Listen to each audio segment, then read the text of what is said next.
Welcome back to The Jump. I'm still alongside Zach Lowe, Hall of Famer Tracy McGrady, but look who's joined us, columnist for The Undefeated, my fellow DMVer, Mr. Clinton Yates. We want to talk to you about all kinds of stuff, including some uniforms that, we're going to show you. But let's talk about the first milestone for LeBron James. Last night, LeBron went for 25 points, 11 boards, 10 assists.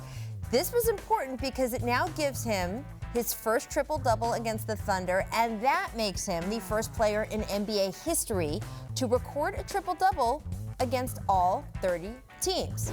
Clinton, significant, non-significant? What do you think? I think this is a big deal. And I went into this game not knowing this was on the table. As somebody who follows the game plenty, hadn't thought of it. And I'm not one of these people who sort of downgrades the triple-double as a statistical anomaly. I mean, I understand why people do, but triple-doubles are plenty impressive to me as they need be.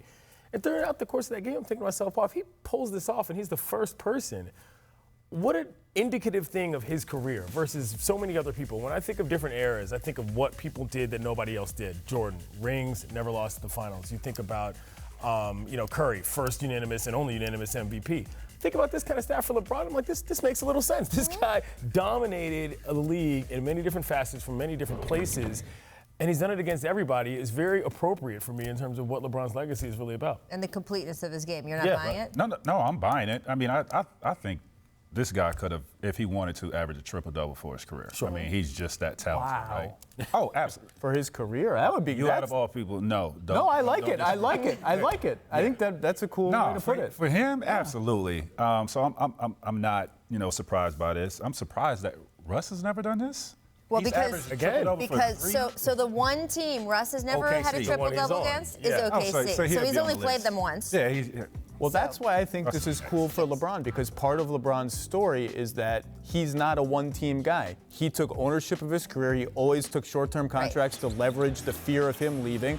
And he was like, I'm going to go play where I want to play. When I want to have my quote-unquote college experience, I'm going to Miami, like the growing up experience. When I want to come back to Cleveland, I'm coming back. When I want to go to L.A. for whatever reason, I'm going to L.A. And so it's fitting that he had, it's L.A. It's a great place.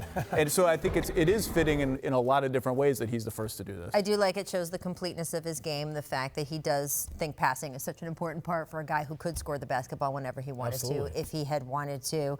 It's interesting. You didn't know that this was on the table. No. He didn't know it was on the table. He didn't even know it was on the table after he did it. He got back into the locker room, still didn't know, and Frank Vogel comes in and says, congratulations. And LeBron said after the game, he thought that Frank was being sarcastic because he had turned the ball over 7 times and that he was giving him a hard time about it. And that, in fact, when Jason Kidd came over to talk to him, the first thing Jason wanted to talk about was, you turned the ball over 7 times. And then he's like, yeah, congratulations on the whole big triple-double Jason Kidd, another one of the guys on that list. I think he's 3rd on absolutely. So it's not something that anybody thought, oh man, this milestone we got to get. But I do think you're right. It says a lot about his career. Fascinating. And look, the reason why the triple-double stat is interesting to me is that you need to do a lot of things in a lot of different ways. And that is an important part of being a basketball player. It's why it drives me crazy when we talk about people as two-way players, because you should be a two-way player because there's 2 sides of a basketball court. So you should be able to do all of those different things.